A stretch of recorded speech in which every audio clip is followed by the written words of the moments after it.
Cadena Nacional.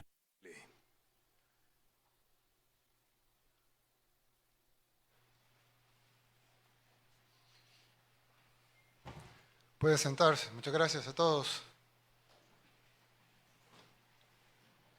En este momento, escucharemos el mensaje a la nación del señor presidente de la República de El Salvador, Nayib Bukele. Muchas gracias a todos por venir. Todo este gabinete de emergencia que hemos convocado, y gracias a todos los amigos que nos ven a través de la cadena nacional de radio y televisión, a través de las plataformas digitales o incluso que nos verán después en las noticias o en los videos que nosotros mismos pongamos en las redes. Quiero decir que, como todos ustedes saben, el año 2020 ha sido un año atípico, y no atípico para El Salvador, sino para el mundo. Hemos tenido un año, por la razón que sea, hemos tenido un año con maremotos, con terremotos, con erupciones volcánicas. Hace unos días el gobierno de Turquía nos estaba dando el pésame por la tragedia en Nejapa, que dejó nueve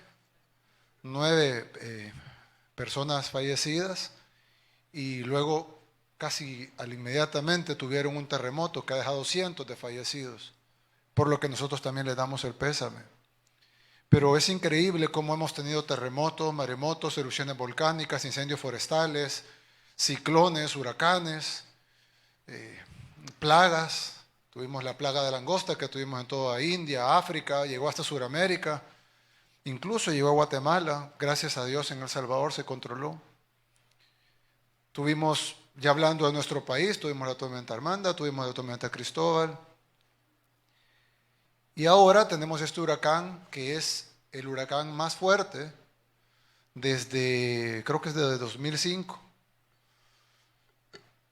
que está golpeando directamente a Centroamérica, a diferencia de otros que solo han pasado, digamos, la influencia por Centroamérica. Este está golpeando directamente a Centroamérica.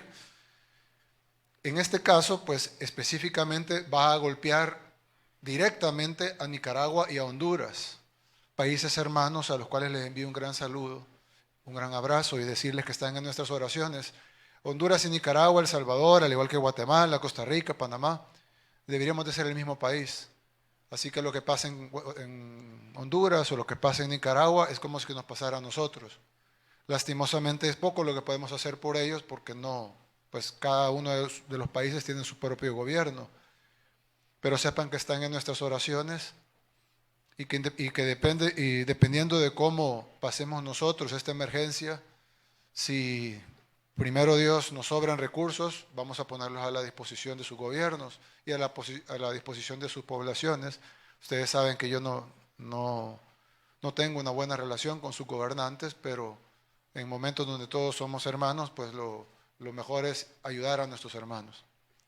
Ahora El Salvador ya le ha pasado esto, pasó con el Mitch, que no nos golpea directamente el huracán, pero alrededor del huracán se forman precipitaciones altísimas de lluvia, y ustedes saben que nuestro país es altamente vulnerable.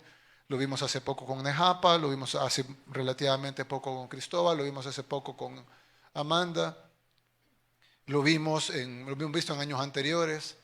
Casi siempre en la temporada lluviosa tenemos deslaves, tenemos inundaciones, tenemos quebradas que se desbordan, ríos que se desbordan. Siempre están los lugares de siempre, como el Bajo Lemba, por ejemplo, y están los lugares que de repente aparecen un problema. Así que, como lo he dicho varias veces, y se lo dije al equipo, esperemos lo mejor, pero preparémonos para lo peor. Incluso ayer, cuando hablábamos con el ministro Durán y hablábamos también con la gente de Protección Civil, yo les decía, hay que declarar ya alerta roja. Alguien nos puede llamar alarmistas, otros dicen que la declaramos muy tarde, no sé por qué dicen tarde. Hasta ahorita, gracias a Dios, todavía no está lloviendo. Está declarada a tiempo. Incluso algunos dicen que la estamos declarando con demasiada antelación, que deberíamos de estar en alerta naranja. Pero yo prefiero que nos acusen de alarmistas y que Dios quiera, porque todos estamos orando porque no pase nada, o que pase algo pequeño, es decir, que no hayan vidas humanas que lamentar, tal vez se caigan unos árboles, etcétera. Si eso llegara a pasar, que fuera el mejor escenario posible, estamos hablando de un huracán categoría 4, que está así de ser categoría 5, tal vez no llegue a categoría 5, pero no es lo mismo un huracán categoría 4 bajo que un huracán categoría 4 que está rozando el categoría 5, que es la máxima categoría para un huracán. No hay más que 5. Y eso es lo que tenemos enfrente, ahí a la par. Por lo tanto, creo que declarar alerta roja es lo menos que podemos hacer. También íbamos a declarar emergencia nacional, como dice la Ley de Protección Civil, que le da la facultad al presidente de la República para declarar emergencia nacional, pero ya lo hicimos para el COVID, ya lo hicimos para la tormenta Amanda, ya lo hicimos para la tormenta Cristóbal y siempre son declaradas inconstitucionales. Y luego entran a debate a la Asamblea Legislativa y luego de 2 o 3 semanas de debate lo que hacen es emitir una ley que en lugar de darnos facultades nos quitan facultades y le llaman ley de emergencia.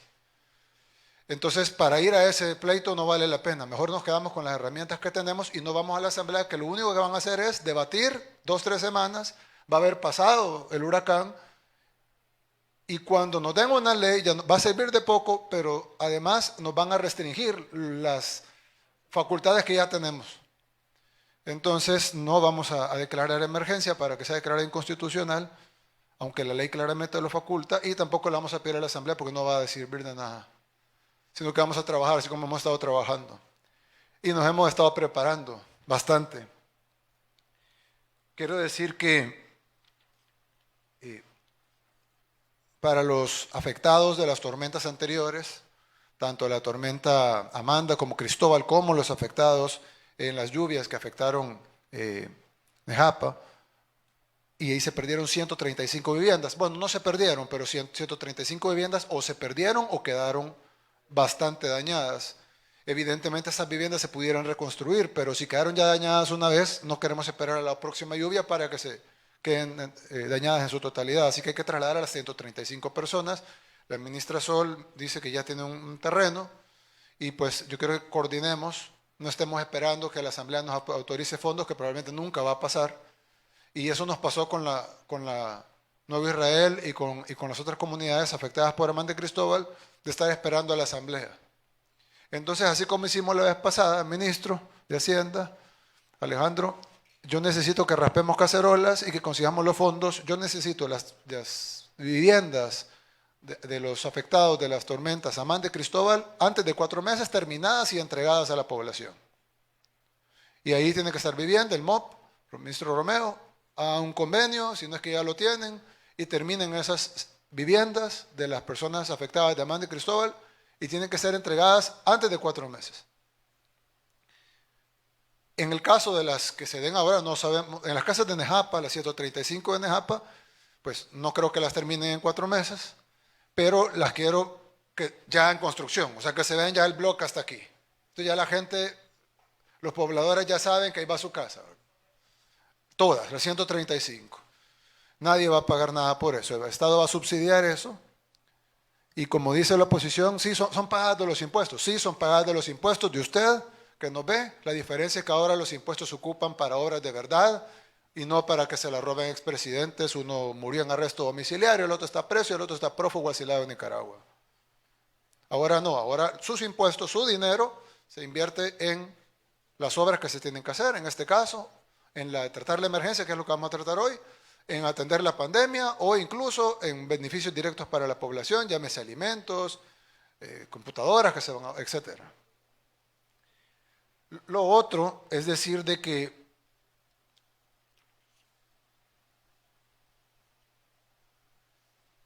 si comparamos ETA con Katrina, que básicamente destruyó Nueva Orleans, Katrina era un huracán categoría 4. Y este es un huracán categoría 4, pero casi 5, como Mitch, que también lo podemos comparar cómo afectó a El Salvador, a pesar que Mitch no nos tocó. El ojo de Mitch nunca entró a El Salvador, pero sí lo de alrededor. Estaba viendo un mapa actualizado, el ministro Fernando, de Medio Ambiente, donde por el movimiento se ha movido un poco el huracán, y estaba viendo una gráfica que usted me envió hace unas horas, donde incluso hay unas zonas de Guatemala que pudieran ser más afectadas que El Salvador. Sí, presidente. Ahora bien, esa gráfica, como usted bien lo dijo, indica la trayectoria del huracán. Sin embargo, siempre hay precipitaciones, siempre hay lluvias asociadas a eso. Por lo tanto, es mejor prevenir que lamentar. Sí vamos a tener lluvia dos días por lo menos, lluvia tipo temporal. Así que todos los esfuerzos valen la pena, porque esto se trata de salvar vidas, presidente. Gracias. Y a eso me refería, en el sentido de que, bueno, hay que alertar al presidente Yamatei de Guatemala para que ellos tomen sus precauciones, si es que no ya las están tomando, porque de acuerdo a la gráfica, el color era más intenso, incluso en la zona sureste de Guatemala que en la zona norte de El Salvador. La otra zona que va a ser, de acuerdo a los gráficos, que va a ser afectada es la zona oriental, aunque evidentemente nuestro país es tan pequeño que puede que afecte todo el territorio. Y hay que hacer, entiendo que ya se hicieron evacuaciones preventivas, pero son muy pequeñas. Yo necesito que hagamos más evacuaciones preventivas. Yo prefiero un poquito de gente molesta porque la evacuamos obligatoriamente y no gente llorando a sus familiares porque no los evacuamos obligatoriamente. Sí, presidente. En este momento nosotros de hecho nos encontramos junto con la Fuerza Armada y la Policía Nacional Civil en la ejecución del plan de albergue preventivo y se está hablando con la ciudadanía precisamente para concientizar la situación que se está viviendo. Gracias. Director, yo necesito, director Arias, yo necesito que, bueno, ya de por sí usted ya dio la orden para concentrar, eso es parte del plan que se va a presentar ahorita para que la población lo conozca. Muchas veces nombramos las acciones, pero no las estructuramos en un plan, es decir, no mostramos el plan estructurado. Y esta es una de las acciones, que es concentrar a todo el cuerpo policial para que tengamos más elementos, para no descuidar el plan control territorial, que por cierto ayer lo felicito, tuvimos un día con 0 homicidios, otro día con 0 homicidios. No descuidar el plan control territorial, pero sí sabemos que vamos a necesitar policías para cuidar albergues, para las evacuaciones, para la ayuda a los cuerpos de socorro, etcétera.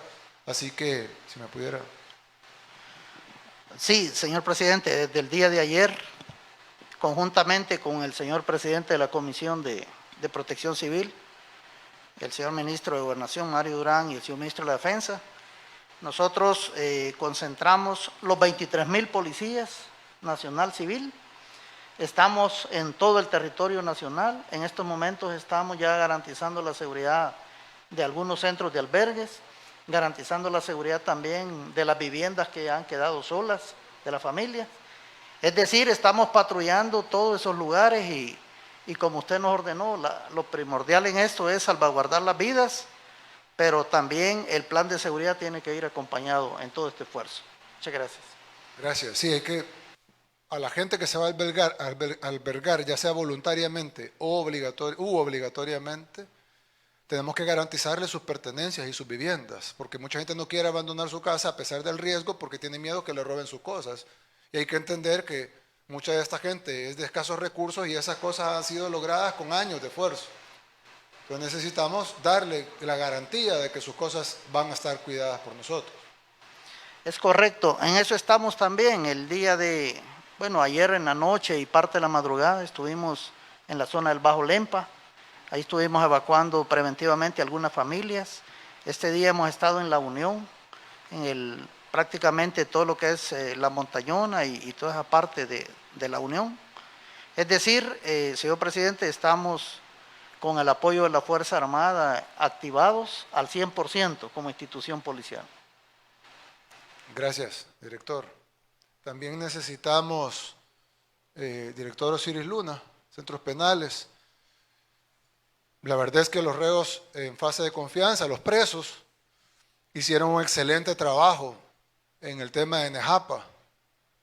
Nosotros lo vimos a la par de la Cruz Roja, a la par de comandos de salvamento, a la par de camilleros del Salvador, a la par de la Cruz Verde, a quien me envío un gran saludo. Y quiero que hagamos una partida, ministro Zelaya, para apoyar a todos estos que muchas veces son los primeros en llegar. Es increíble cómo, y muchos trabajan por nada. Yo estaba viendo incluso un reportaje de uno de los, creo que es de camilleros, o no me acuerdo, uno de los 4 que decía, yo me descuentan el día, me descuentan el séptimo por venir a ayudar, pero yo vengo, y no me pagan nada aquí, pero yo vengo por el amor a mi pueblo. Yo creo que deben de ser reconocidos. evidentemente nuestros bomberos, evidentemente Protección Civil, nuestra Fuerza Armada, nuestra policía, los reos en fase de confianza, nuestros doctores, nuestras enfermeras, todo el Ministerio de Salud, etcétera, Bienestar Social, están trabajando en los albergues, en los lugares, pero hay que hacer el reconocimiento a los voluntarios, a Cruz Roja, a Cruz Verde, a Comando de Salvamento, Camioneros del Salvador. Entonces hay que coordinar con ellos, pero también hay que apoyarlos, porque entiendo que tienen problemas financieros, nosotros también, pero ellos tienen más problemas financieros que nosotros, así que creo que podemos ayudarlos un poquito. Y necesito que pongamos a la disposición el máximo, no sé cuánto es el máximo que podemos poner, pero... Sí, buenas tardes, presidente. ¿sí? Cumpliendo evidentemente sus órdenes, incluso ya desde hace unas semanas, con el ministro Mario Durán como presidente de la Comisión de Protección Civil, hemos hecho muchas obras de mitigación que incluso este día hemos llegado a sacar incluso diario 2.000 privados de libertad. ¿Cuántos? 2.000. 2.000. 2.000.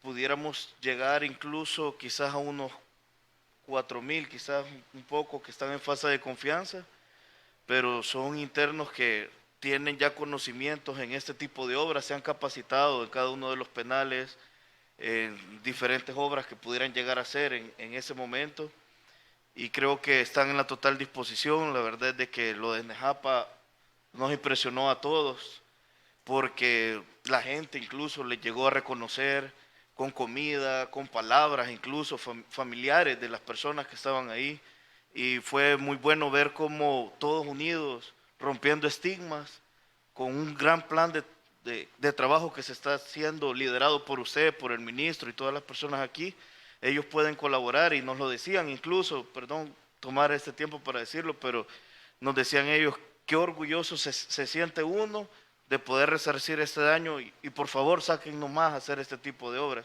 Increíble, y para nosotros es muy gratificante estar apoyar en esta. Gracias. Bueno, yo creo que si ellos quieren resarcir el daño que le hicieron a la sociedad en su momento, pues esta es la oportunidad de hacerlo, ¿verdad? Y hacerlo, y empecemos ya. Todas, no sabemos en los lugares precisos donde va a impactar porque no tenemos una bola de cristal, pero sí sabemos los obvios. Es decir, sabemos que va a afectar muy probablemente el Bajo Lempa, sabemos que va a afectar muy probablemente el Golfo de Fonseca, sabemos que va a afectar, conocemos incluso las comunidades de San Salvador que siempre son afectadas por las crecidas de quebradas, a veces ni siquiera por un huracán, ya no sé, por un pequeño temporal, ya no se diga por un huracán categoría 4 rozando categoría 5. Bien, lo siguiente, antes de continuar, es de que quiero decir, y esto lo va a presentar el comisionado Luis Rodríguez, que es la estructura del plan. Tratemos de resumirlo, ¿verdad? No las 200 páginas, sino un pequeño resumen para la población y para el equipo que está acá. Que está en el plan porque lo vimos ayer, que no solo está activada esta comisión, que es la Comisión Nacional de Protección Civil, sino que se han activado las 14 comisiones departamentales de protección civil y se han activado, o se ha dicho que se tienen que activar las 262 comisiones de protección civil a nivel de todos los municipios. Ahí la preside el alcalde, pero está Fuerza Armada, que es del Ejecutivo, está la Policía, que es del Ejecutivo, está Educación, que es del Ejecutivo, pero que muchas escuelas son albergues, está Salud, que es del Ejecutivo, y luego está también la comunidad, y van las ADESCOS, las iglesias, etcétera, y todos los que participan en las comisiones municipales de protección civil. Pero quien la preside es el alcalde en cada municipio. En cada departamento es el gobernador o el que hace sus veces, y la nacional es el ministro de Gobernación. Eso se va a activar. La nacional, las 14 departamentales y las 262 municipales, para que no haya pretexto de que aquí no hubo o aquí no hubo, y para que no digan de que no hay dinero. No sé si tienen el... Yo pedí que me trajeran la autorización, delegado.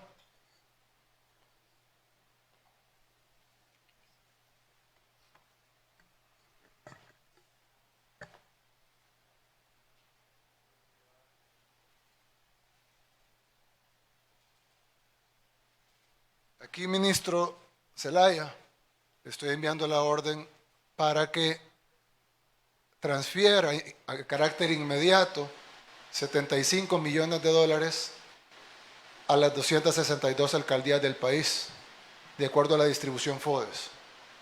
Es decir, son 75 millones de dólares del fondo BID que se van a distribuir de la forma como se distribuye el FODES, en el cálculo del FODES. Eso equivale, bueno, son 75 millones de dólares.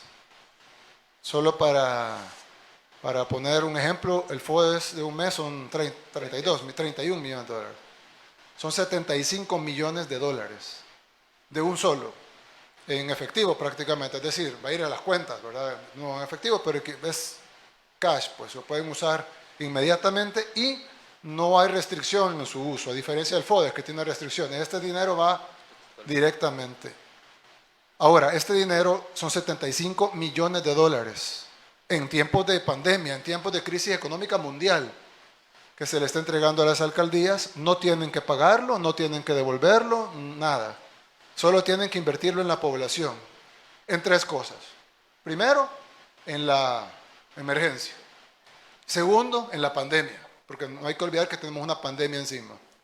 Y tercero, en las obras y servicios municipales. La basura, por ejemplo, tienen que recogerla para que no se tapen los tragantes, dar servicios municipales, si hay poblaciones donde se cierra la calle, abrirlas, hacer obras de mitigación, sus propios albergues, etcétera, etcétera, etcétera. Ahí 75 millones, por favor, transfiéralos de inmediato. Así se hará, presidente. Mañana mismo, bueno, hoy mismo nos ponemos a trabajar en toda la tramitología y mañana yo espero que por la mañana ya tengamos los depósitos realizados. Lo más rápido posible. Más abran los bancos que tengan ellos disponible ese dinero para que puedan hacer uso para la emergencia. Obviamente no se les ve 75 millones de dólares en la emergencia, más que el gobierno está haciendo la mayoría de la inversión. Pero tienen también para la pandemia y tienen para las obras y servicios municipales. Lo vamos a realizar a la brevedad, presidente. Gracias. Ahora, comisionado, si nos pudiera presentar lo más brevemente posible el plan de emergencia para el huracán ETA, por favor. Sí, gracias, presidente. Bueno, hay un punto importante que de hecho lo hemos hablado en otras ocasiones y es que todo este tipo de emergencias agudizan las desigualdades y agudizan las vulnerabilidades. Cae una tormenta, alguien pierde una casa, se entra a otro círculo o a otro nivel de pobreza que hay que tratarlo, etcétera, etcétera, y por lo tanto históricamente ha sido una realidad con la que también hay que ir luchando, no solo en tormentas, sino en pandemias, sino también digamos, en el día a día de este país. Bueno, hay unos puntos importantes al respecto y es el escenario crítico previsto de impacto. Hay aproximadamente 1.358 lugares de posible inundación, un poquito más de 1.400 lugares con posible deslizamiento. Usted lo bien mencionaba, pues hasta que se dé, pues vamos a saber, pero el objetivo de esto es la anticipación absoluta en todo. Y por lo tanto, pues también hay un poco más de 500.000 de personas en riesgo por inundaciones y deslizamiento. Ya entra en esto el factor humano, el factor hogar, etcétera.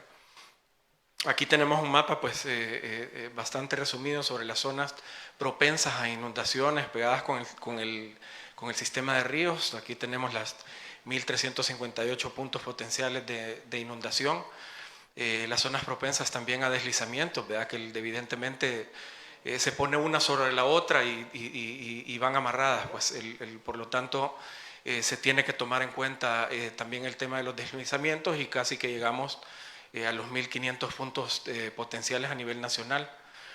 Y eso evidentemente pega con las zonas de pobreza, desde los altos niveles de pobreza multidimensional, así como también otras zonas que quizás se la pasan un poco mejor, pero que igual pueden ser afectadas. Esas tres cosas se están considerando como base de trabajo, presidente, para poder evidentemente tocar esto sobre todo, que tiene que ver con la desigualdad. Si logramos anticiparnos, tocamos esos puntos. Si logramos anticiparnos, logramos también trabajar y no parar de trabajar en el tema social, en el tema de seguridad, etcétera. Por lo tanto, está considerado pues, el mapa multidimensional de pobreza en todo esto. Ahora, el plan lo que hace es crear una serie de acciones en cuanto a mitigación. Usted bien lo mencionaba, En primer lugar es la estructura principal de trabajo, la estructura nacional, que parte a partir del gobierno y luego pues entra en toda la Comisión de Protección Civil, la coordinación por parte de la comisionada Recinos, evidentemente el trabajo del ministro de Gobernación y otras instituciones que directamente entran dentro de la comisión. Esto, digamos, es un trabajo a nivel gubernamental que, como bien lo mencionaba, partiendo desde el techo de lo que se necesita o el techo de acciones hasta llegar al microterritorio, que es donde está la comunidad, es donde está la gente. Aparte de eso, pues también, como usted mencionaba, está considerada la estructura departamental, lo cual obviamente se va expandiendo, va manteniendo una estructura muy similar.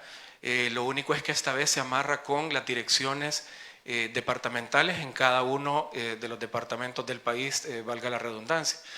Pero las instituciones pues prácticamente son similares. Lo único es que según la particularidad de la situación, así se van agregando otras instituciones, como vamos a ir viendo un poquito más adelante. Y luego al final llegamos a activar las comisiones municipales, donde obviamente el alcalde entra con un papel importante, puesto que es su municipio, y sobre todo con esta inyección que se esperara, que se trabajara en función de tocar los puntos de vulnerabilidad y pobreza. Entran las ADEJOS como grupos comunitarios, es decir, ya entra la comunidad en sí, la dinámica de la comunidad, y luego de eso pues van los delegados municipales y otro tipo de comisiones que se mantienen dentro de la macroestructura. Por otro lado, lo que hemos hecho también es zonificar, y al zonificar nos permite también potenciar más el tema de la anticipación y poder ir también hacer una lectura, digamos en este caso, el país es pequeño, pues irlo haciendo por zona para ir evaluando ciertas características que usted mencionaba. Puede ser que el oriente del país se vea más afectado, puede ser que el norte del país se vea más afectado, etcétera. Esto nos permite tener una mejor administración. En este caso, pues ya hay una serie de acciones realizadas, la instalación de albergues en la zona central, que está llegando casi a los 800, se tiene un centro de acopio por cada uno de los departamentos, se ha trabajado el tema de la mitigación. Por ejemplo, solo en la zona central, el Ministerio de Obras Públicas, Fovial, han trabajado 40 cárcavas, reparado 124 carreteras, y también he hecho 36 obras de protección para inundaciones, para prevenir, que es el gran objetivo. En el caso de salud, hay una infraestructura de 42 centros de salud, nos da una capacidad de casi 150.000 albergados en inicio, aunque el equipo de la comisionada está trabajando los porcentajes de aumento si se llegara a necesitar. En el tema de maquinaria y transporte, pues superamos las 1.500 unidades de maquinaria y transporte pesado en función de todo esto, y con un personal completo de gobierno destacado en esto de 65.000 personas aproximadamente. En la zona occidental es un poco más pequeño, obviamente, encontramos 3 centros de acopio, 159 albergues, un poquito más de 16.000 personas de gobierno destacadas en función de maquinaria y transporte, 603, con una capacidad aproximada de casi 30.000 albergados, 10 centros de salud puestos a disposición de cualquier emergencia que se dé específicamente para esto.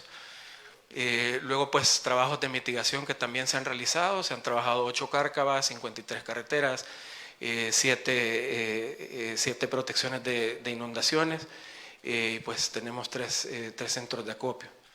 La zona oriental evidentemente cambia en sus características, aumenta la cantidad de albergues, los centros de acopio se vuelven 4, uno por cada departamento, amarrados a las gobernaciones.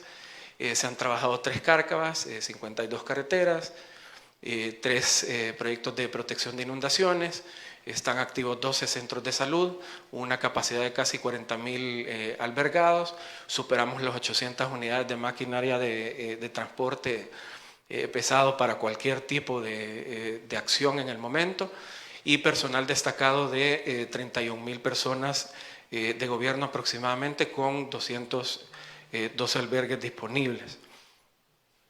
Bueno, por un lado, algunos temas importantes, pues el Centro de Control Nacional está activado, usted lo mencionaba, pues ya llevan una línea de trabajo progresiva diaria y 24/7, se suman instituciones que según las características, pues así se va requiriendo. Por otro lado, por ejemplo, las 3.131 unidades de maquinaria pesada a disposición de la población nos ha permitido hacer un trabajo de 51 cárcavas intervenidas, cosa que ha sido histórica, 46 obras de protección en inundaciones y 229 atenciones a la red vial, todo enfocado en anticipación y todo enfocado en prevención, que es el gran objetivo que usted ha planteado, presidente. En el tema de salud hay 23.000 elementos de salud ya puestos en función de cualquier cosa que pudiese suceder, una capacidad de 1.688 camas, 35 hospitales en total, 750 unidades de salud, 14 unidades médicas y 34 clínicas, que es básicamente una estructura importante. Comisionado. Sí. Entiendo que estas 1.680, todo esto que tenemos disponible es gracias al trabajo que se hizo para el COVID. Sí. Y en vista que la pandemia, gracias a Dios hasta ahorita, no hemos tenido una segunda ola, Sí. nos da todo esto disponible para atender heridos o en emergencias. Sí, de hecho por eso mencionaba que el tema estratégico suyo casi que en todas estas circunstancias ha sido la anticipación, ¿verdad?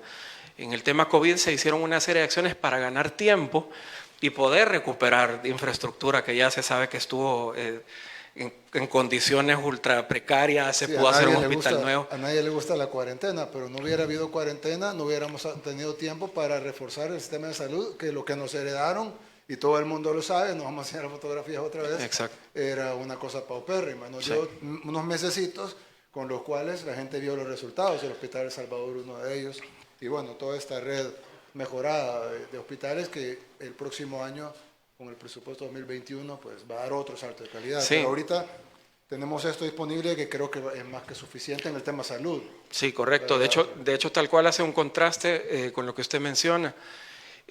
Porque, por ejemplo, en el caso de COVID, tocó hacer una serie de trabajos o decisiones para ganar tiempo, para poder recuperar el sistema de salud, digámoslo en general, no solo camas, equipamiento, capacitación de médicos, hospital nuevo, etcétera, etcétera, que se sabe. Se han logrado los mejores resultados de la región. Bueno, usted lo... Uno de los mejores del mundo, sí. Y por otro lado, en este caso, El Salvador está ubicado entre los 5 países con peores niveles de vulnerabilidad ante catástrofes.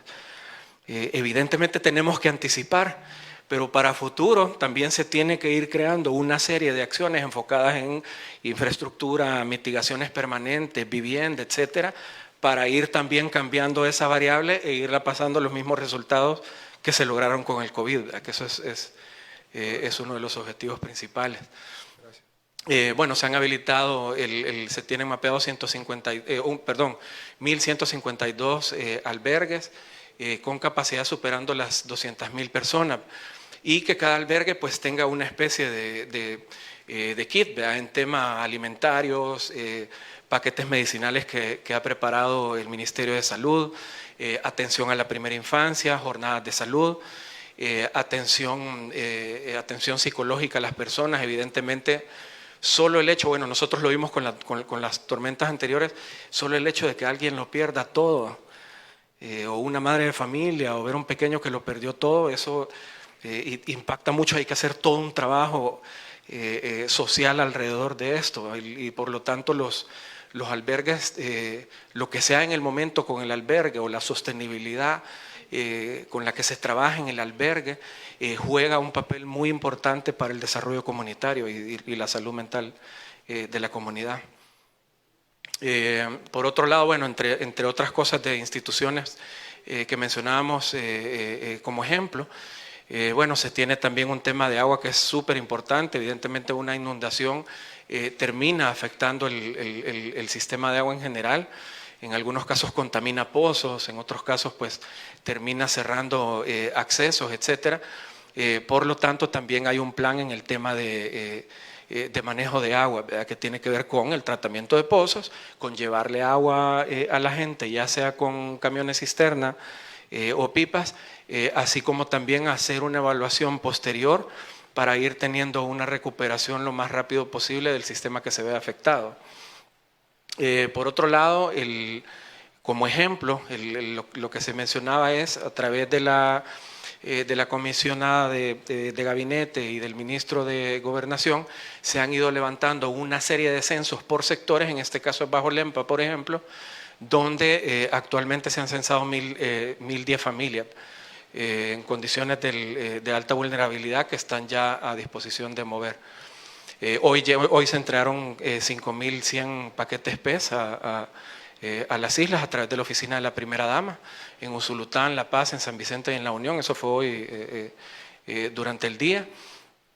Hay una serie de acciones de prevención que se han estado trabajando en este tiempo. Bueno, lo ha mencionado usted en el camino, la suspensión de clases, todo el tema de la alerta para los agricultores, la emergencia aeronáutica civil, todo el trabajo de obras públicas que hemos mencionado, toda la preparación del sistema de salud en general, que hemos mencionado, incluyendo los medicamentos e incluyendo también, sin dejar de lado, perdón, el tema COVID, ¿verdad? Que es súper importante.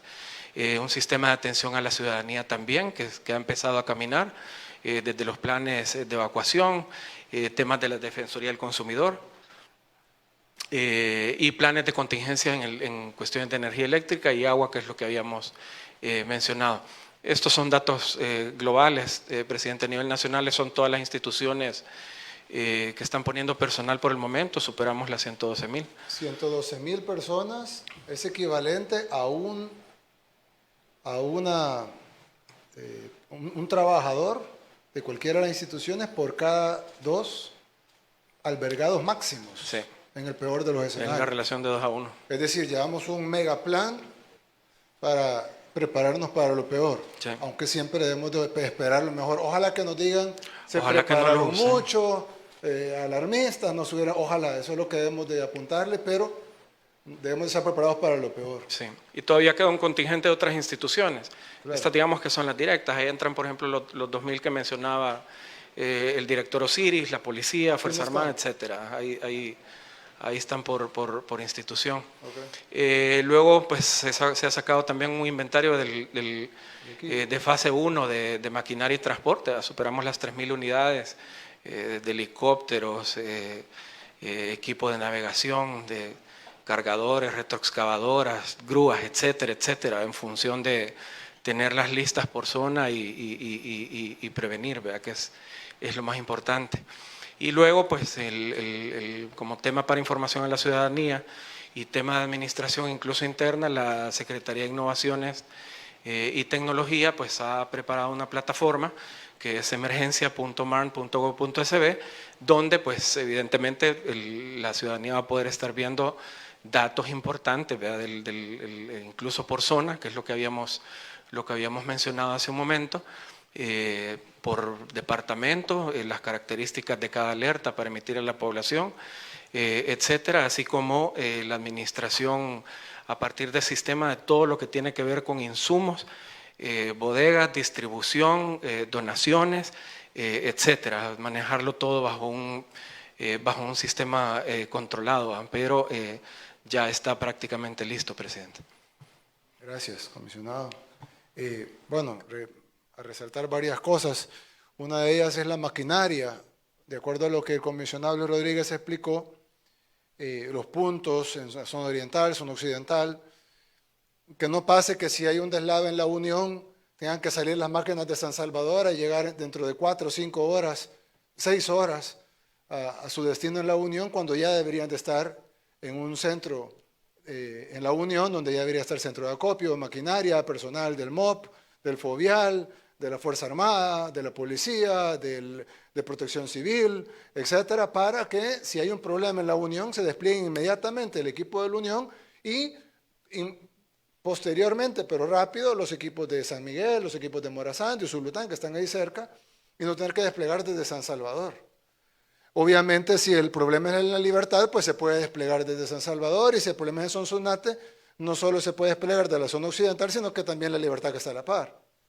La idea es de que cada departamento tenga su maquinaria lista, sus equipos listos, humanos, tecnológicos, etcétera, para poder responder rápido y no tener que esperar como antes que hay un problema en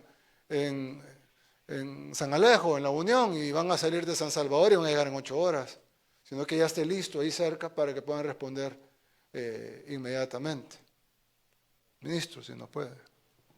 Sí, de acuerdo, presidente. De hecho, como Ministerio de Obras Públicas, hemos incorporado en la Comisión Técnica Sectorial de Infraestructura y Servicios Básicos, la cual estamos dirigiendo junto con Protección Civil, diferentes equipos de parte de diferentes instituciones, incluso la empresa privada se ha sumado a prestarnos maquinaria y equipo para que podamos dar abasto con esta emergencia a nivel nacional. Ahorita tenemos desplegada toda nuestra maquinaria y nuestro equipo en todo el territorio, tanto en el occidente, en la zona central, paracentral y oriental, para poder atender toda esta emergencia. Son más de 2,000 trabajadores que van a estar en diferentes carreteras para poderlas intervenir. Hemos colocado sedes en cada uno de los departamentos donde tenemos acopiada la maquinaria para poder realizar las intervenciones de manera inmediata. La idea es darle una respuesta a la población en el momento en la cual se brinde la emergencia. De hecho, por los recientes vientos, por ejemplo, tuvimos 2 árboles caídos y ya se intervinieron en un promedio de cerca de 20 minutos aproximadamente, y eso fue en el oriente del país. Entonces, ya tenemos nuestros equipos que ya están a disposición para poder atender la emergencia. Sí, y he visto también que han estado arreglando ríos y que han estado arreglando quebradas, incluso el comisionado pues ya explicó un poquito de eso, de todo lo que se ha hecho de mitigación en esta preparación, pero si en 20 minutos se resolvieron 2 árboles, eso pasa porque eran 2 árboles. Cuando tengamos 700 árboles, pues aunque hayan 14 equipos o 20 equipos o 30 equipos, no vamos a poder resolver tan rápido. Y es por eso que tenemos que estar lo más desplegados posibles, lo más descentralizados posibles.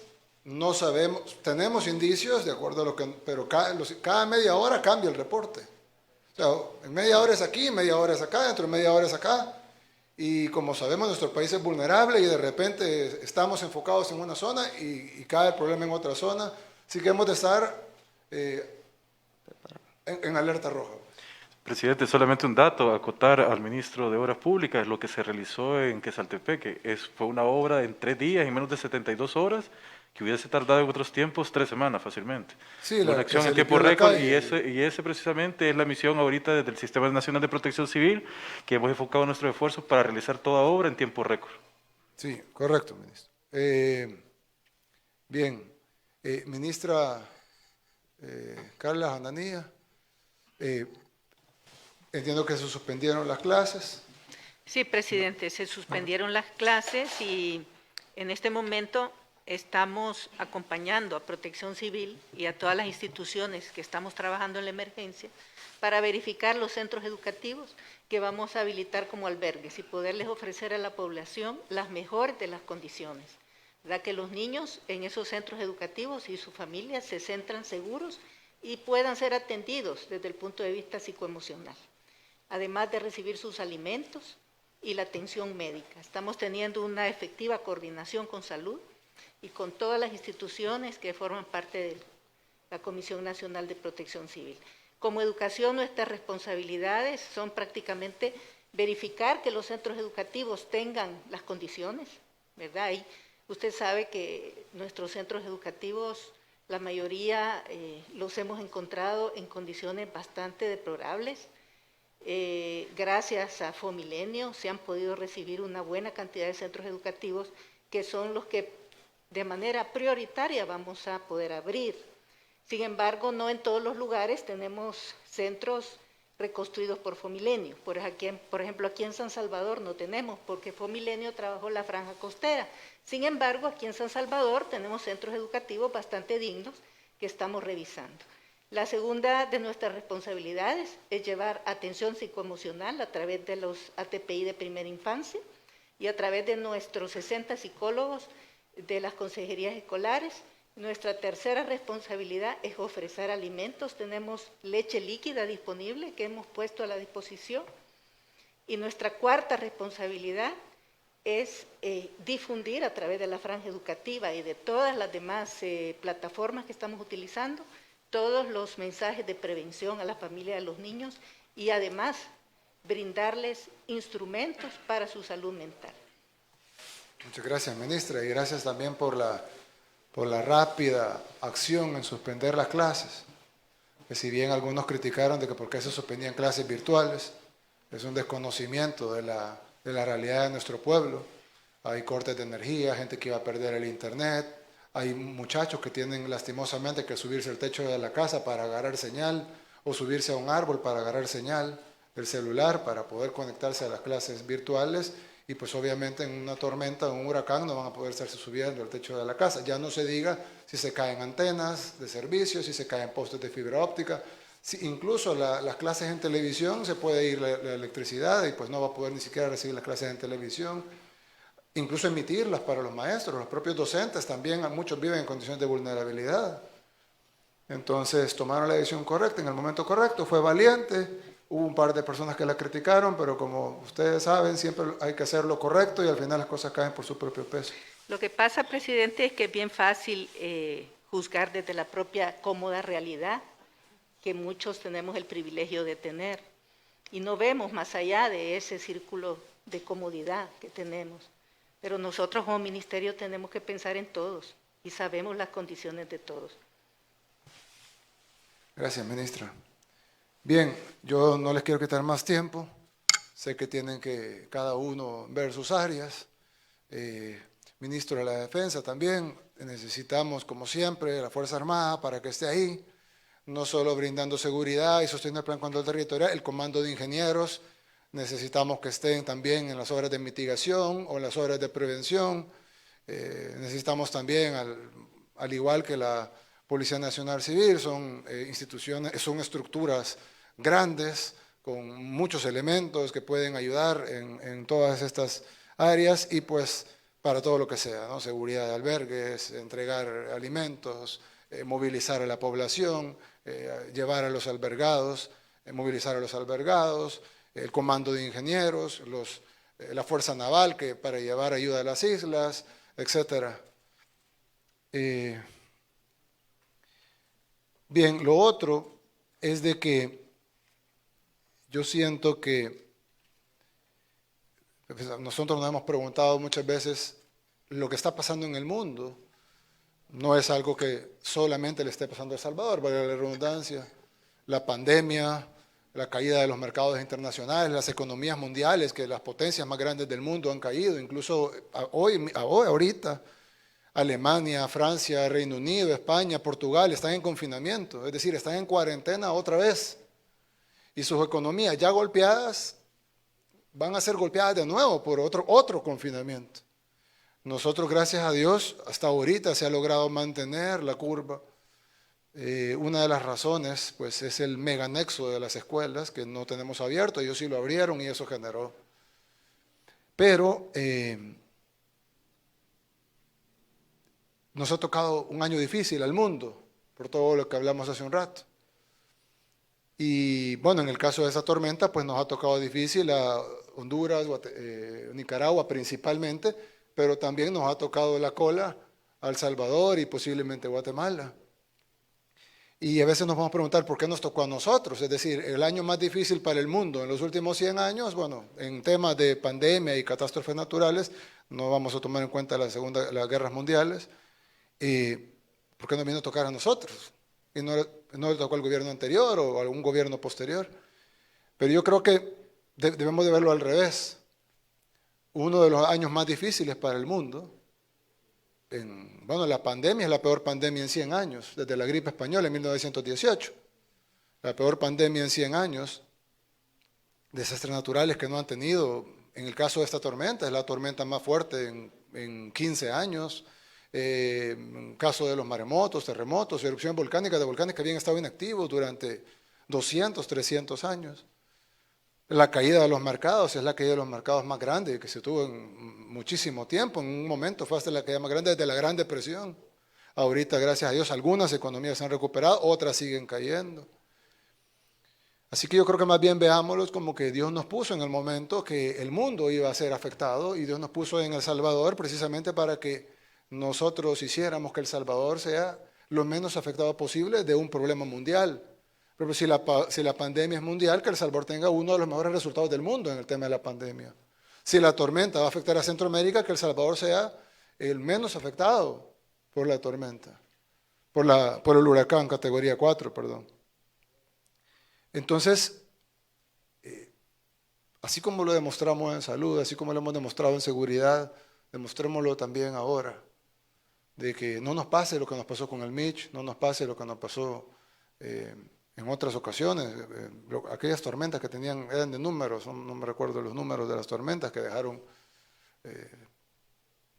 un saldo gravísimo. Que no pase eso y que la población sepa que tiene un gobierno que no solo trabaja 24/7, ya lo saben. Yo creo que eso está de más decirlo, sino de que los resultados van a ser así. Y primero Dios, la tormenta se disipe y nos hayamos sobrepreparado. Pero si no pasa y nos golpea, pues para eso está este gobierno con más de 100,000 personas listos para ayudar a todos los salvadoreños y pues primero Dios no tengamos víctimas que lamentar. Lo material se repone, las vidas humanas no se puede reponer. Y eso es un llamado también a la población a seguir las medidas. Si tiene que ser evacuado o albergado, vamos a cuidar sus cosas, no se preocupe. Los pescadores que los hemos sacado del agua y les hemos prohibido la pesca de todo tipo por cuidarlos. Yo le dije al ministro, no está el ministro de Agricultura, no, bueno, pero ya se lo dije yo a él, que vamos a hacerles una transferencia económica, necesitamos hacer la partida, para hacerles una transferencia económica directa a los pescadores artesanales por lo que no puedan pescar. Porque si bien es cierto, es bien fácil decirles, miren, sálganse del agua y cuiden su vida. Sí, claro, su vida es más importante que cualquier cantidad de dinero que puedan hacer vendiendo pescado. Pero ellos van a decir, sí, pero yo como de la venta de pescado.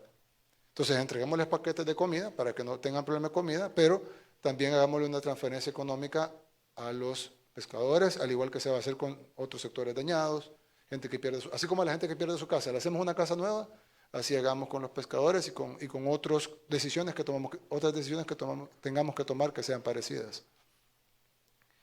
Y bueno, decirle a la población eso, nada vale más que la vida humana, así que sigamos las recomendaciones, abastezcámonos de lo que podamos, tengamos una lámpara a la mano, que tenga baterías, probémosla antes, tengamos un plan de evacuación en caso pase lo peor, esperemos para lo mejor, oremos por nuestro país, estoy seguro que Dios está en control de todo y Él va a protegernos de una manera u otra, así que sepan que su gobierno está aquí, listo para trabajar, para salvaguardar la vida de los salvadoreños.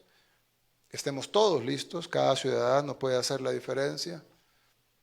Confiemos en Dios y muchas gracias por habernos dejado llegar a estos hogares. Que Dios los bendiga. Desde el Salón de Usos Múltiples de Casa Presidencial, este fue un mensaje a la nación del señor presidente de la República de El Salvador, Nayib Bukele.